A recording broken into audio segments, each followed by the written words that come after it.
आइए अब आपकी हस्तरेखा के बाद देखते हैं आपकी कुंडली, उसमें बैठे हुए ग्रहों की स्थितियों को।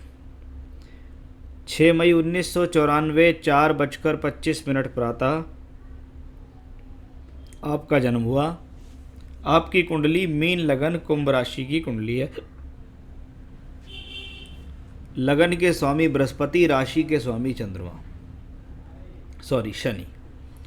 कुंडली में लगन और लग्नेश बताता है व्यक्ति की शारीरिक स्थितियों को, साथ ही साथ लगन को तनु भाव कहा जाता है। ये कुंडली का सबसे मुख्य भाव होता है लगन। लगन का मालिक अगर कुंडली में पीड़ित है तो जीवन में व्यक्ति कितना भी कुछ कर ले लेकिन वो कोई बहुत बड़े हालातों पर नहीं पहुंच पाता।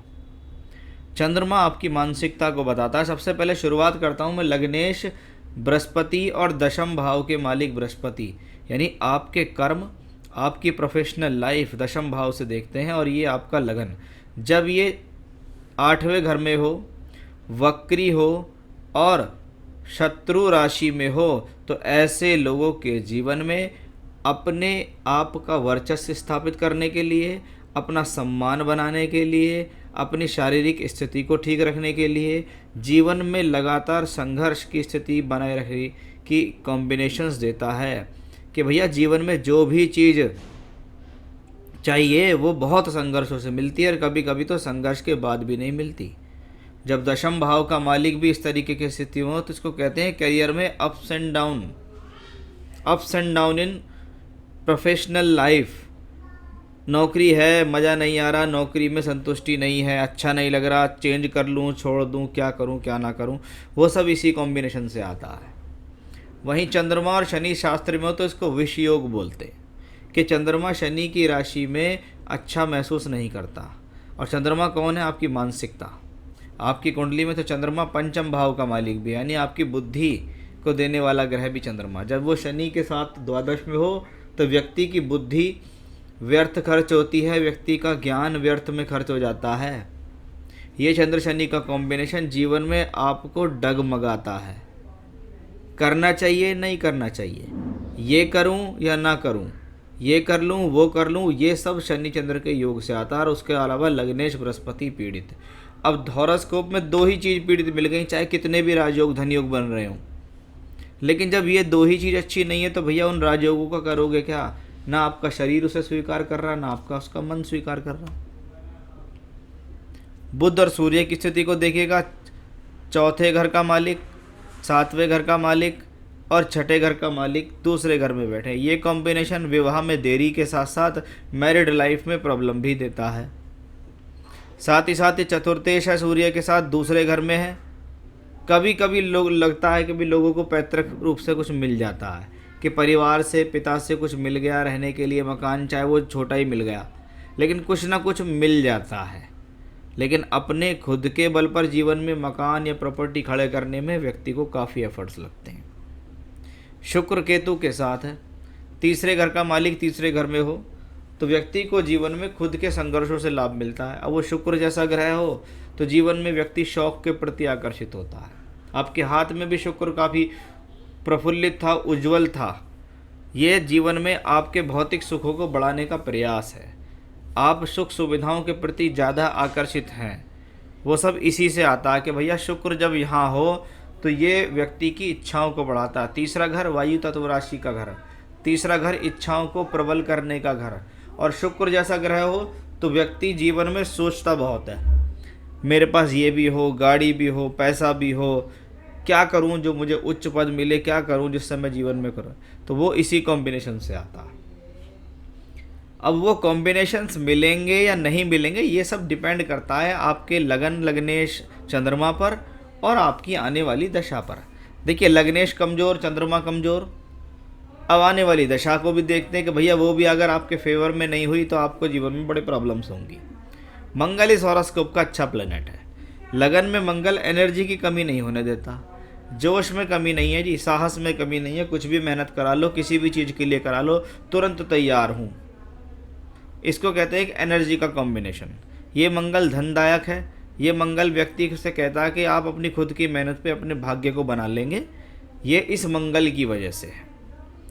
आपके मंगल पर्वत से भी बहुत सारी रेखाएं निकल रही थी, वो सब इन्हीं चीज़ों को दिखा रही थी। दशा, सबसे ज़रूरी क्या है? दशा, कि आपको मिला क्या, आपके पास कौन आया हुआ है। इसको कहते हैं जी घर है, शानो शौकत है, कुछ भी है, लेकिन घर में आया हुआ कौन है? जो आया है वो रिजल्ट देगा।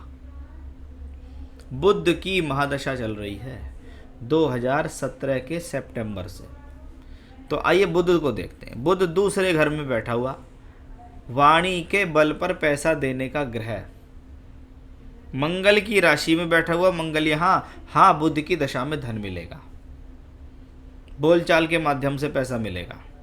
बृहस्पति भी इसे देखता। कभी कभी ऐसे लोग मैंने देखा है, लोगों को सलाह देने के कार्य, मार्केटिंग के कार्य, सेल्स के कार्य, फाइनेंस के कार्य, बैंकिंग के कार्य, टीचिंग सेक्टर के कार्य भी कर लेते हैं। सूर्य उसके साथ है, यानी ये कॉम्बिनेशन मैरिड लाइफ में प्रॉब्लम भी दे सकता है, विवाह में डिले भी करा सकता है। ये बुध से दिखाई दिया। अब नवमांश में हमने देखा कि बुध पंचमेश होकर एकादश में है, अच्छा है, बुध वहाँ लाभ दे रहा है। लेकिन दशमांश में बुध अच्छा नहीं हुआ। दशमांश कुंडली, इस पर लिखा हुआ है द ग्रेट सक्सेसेस, कि भैया प्योरली प्रोफेशनल लाइफ देखनी हो तो दशमांश में देखो। प्योरली प्रोफेशनल लाइफ, आप जहाँ पर काम करते हैं वह जगह है, प्रोफेशनल लाइफ कैसी रहेगी, क्या है वो सब। अब बुध वहाँ दो जगह का मालिक, द्वादश भाव और तीसरा भाव, ये दोनों ही भाव अच्छे नहीं हैं। ये दोनों ही भाव व्यर्थ की चिंताएं, व्यर्थ की भागा दौड़ी, व्यर्थ की मेहनत, लगातार नौकरी परिवर्तन, स्थान परिवर्तन, इनके बारे में देती हैं। और कहाँ बैठा है? सप्तम भाव में, शनि की राशि में, राहु केतु एक्सेस में, शनि से दृष्ट। यानी पहली बात बुध ने तय कर दी, भैया आने वाले कितने भी समय तक नौकरी ही करनी है। व्यवसाय में हाथ आजमाओगे, औंधे मुंह गिर जाओगे, कर्ज हो जाएगा, जीवन में कुछ नहीं मिलेगा। एक बात, क्या इस कुंडली को देखकर लगता है कि इसमें कोई उच्च पद आसीन योग है? कोई उच्च पद आसीन योग नहीं, यानी IAS PCS लेवल कुछ नहीं। कभी कभी ऐसे लोगों को छोटी मोटी सरकारी नौकरी प्राप्त हो जाती है, जिस पे प्रति अगर वो लगे रहें लगातार तो उनको मिल जाती है तरक्की। नहीं तो मैं उतना भी नहीं कहूँगा कि हाँ, एक छोटे स्तर की सरकारी नौकरी में यहाँ कह सकता हूँ कि बैंक में लग गई जी, क्लर्क की नौकरी है, या उससे भी कोई नीचा स्तर हो तो वो लग गया, ऐसा होता है। यानी आपके हॉरोस्कोप के अकॉर्डिंग आप एक प्राइवेट सेक्टर में नौकरी करें, उसी से धन यापन करें। बड़े स्तर की नौकरी का योग नहीं, व्यापार में गलती से भी पैसा ना लगाएं। पैसा कमाने के लिए no short tricks. Long term investment like mutual fund, LICs, bond, gold purchase, ये आपके लिए बेनिफिशियल है। अदरवाइज कोई शॉर्ट ट्रिक से पैसा नहीं आ रहा। बुध की दशा ने क्लियर बताया कि भैया एफर्ट्स रहेंगे, लगातार नौकरी के लिए एफर्ट्स रहेंगे, ups and down in career की ये दशा है, ये आपके प्रोफेशन ने क्लियर बताया। वर्तमान में चल रही है फरवरी 2021 से बुध में शुक्र। देखिए बुध 12वें घर और यहाँ का मालिक, शुक्र यहाँ बैठा योग कारक मंगल के साथ। ऐसे समय में ये दिसंबर 2023 तक दशा चल रही है। और आपका एक सवाल, फ़ौरन जा सकता हूँ क्या? फ़ौरन ज़्यादा सही रहेगा या इंडिया में सही रहेगा? ये हॉरोस्कोप विदेश में जाके बसने का कोई योग नहीं देती। हाँ, कभी कभी देखा जाता है कि ऐसे लोग विदेश में जाके कुछ समय तक काम करके आ सकते हैं। जैसे अभी वर्तमान में जो दशा चल रही है दिसंबर 23 तक, हो सकता है आपको कोई विदेश से काम करने का योग बन जाए, आपके पास कोई अपॉर्चुनिटी आ जाए और आप चले जाओ। एक बात। दूसरा, दिसंबर 2023 तक आप अपना ये पूरा ध्यान रखें कि आपकी प्रोफेशनल लाइफ में डाउनफॉल आने की संभावना है।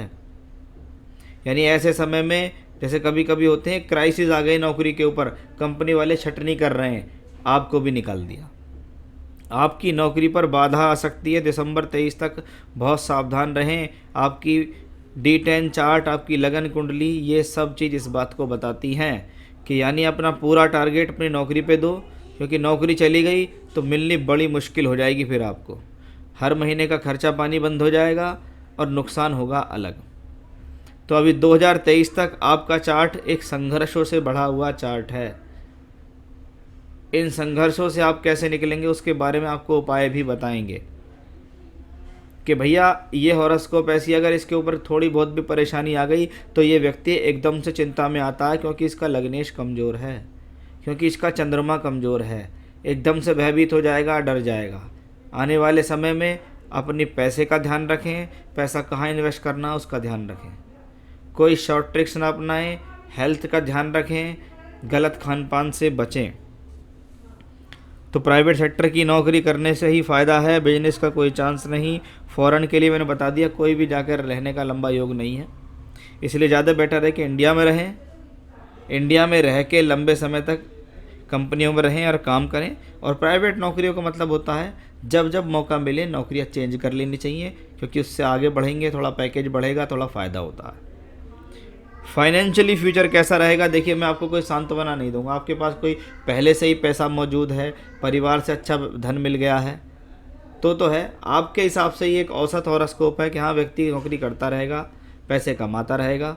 कोई बहुत ज़बरदस्त धन योग वाला चार्ट मुझे नहीं लगा। हेल्थ एंड मैरिड लाइफ कैसी रहेगी, मैरिड लाइफ के हिसाब से भी मैंने आपको बताया है।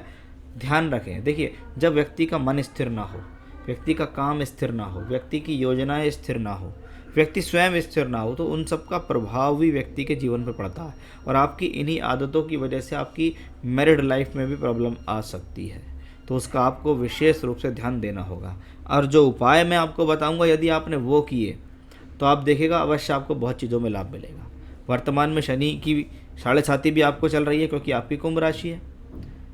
शनिदेव 7.5 के पहले चरण में चल रहे हैं।